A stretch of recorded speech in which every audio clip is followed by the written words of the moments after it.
Travel of time. ये एक सच्ची घटना है। जब मेरी उम्र लगभग 8-9 साल रही होगी तब घटित हुई थी, और उस समय आसपास के गांव के सारे लोग इस घटना को सुनकर आश्चर्यचकित हो गए थे। बहुत समय पहले की बात है।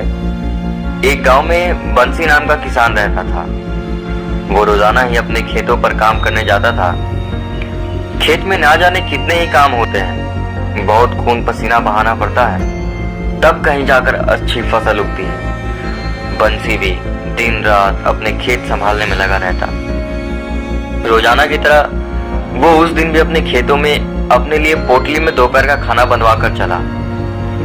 आज उसे खेतों में कीटनाशक छिड़कना था, इसलिए साथ में कीटनाशक के डिब्बे भी थे। आज आन दिनों के मुकाबले सामान थोड़ा ज्यादा था। सारा सामान लेकर वो खेत पहुंचा।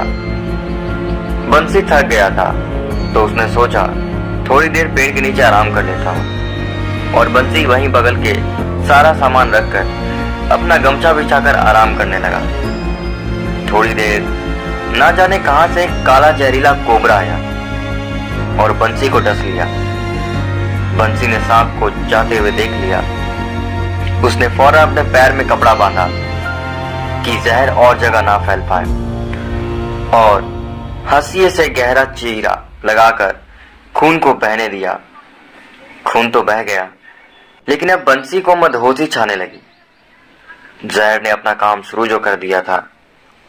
अब बंसी को कुछ समझ नहीं आ रहा था। घर भी कम से कम 2-3 कोस दूर था। अब उसकी नजर कीटनाशक पर पड़ी। उसने सोचा तड़प तड़प कर मरने से अच्छा है कि एक बार में खत्म हो जाऊं, और उसने 2 डिब्बे कीटनाशक पी लिया और सोचा कि घर की ओर जाता हूं।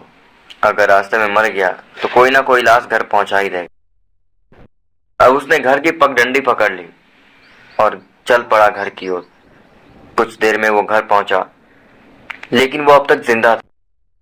फिर उसने सारी बातें घर वालों को बताई। उसका बेटा बोलो चलो अस्पताल, और पड़ोसी की साइकिल मंगवाकर वो दोनों अस्पताल पहुंचे। पीछे पीछे घर वाले और आस पड़ोसी भी पहुंच गए। डॉक्टर ने देखा तो मरीज की हालत बिल्कुल ठीक थी। उसके शरीर में जहर होने की कोई लक्षण नहीं दिख रहे थे।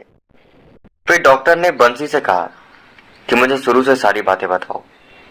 बंसी ने सब कह सुनाया। डॉक्टर बोले तुमने समझदारी दिखाई, कपड़ा बांधकर चीरा लगाया जिससे जहरीला खून निकल गया, और कीटनाशक पीने से तुम्हारे शरीर में जहर का असर खत्म हो गया, क्योंकि जहर ही जहर को मारता है। ये सब सुनकर सब सरप्राइज थे, आश्चर्यचकित हुए कि उस समय बंसी ने एक बुरे समय की यात्रा की। लेकिन चाहे जो भी किया हो उसने, मरने के लिए ही सही, लेकिन वो अभी भी सबके सामने जीवित खड़ा था। कभी कभी आपका गलत काम गलत नहीं होता, कुछ समय बाद आपको जाकर मालूम होता है कि वो कुछ अच्छे के लिए ही होना था। धन्यवाद।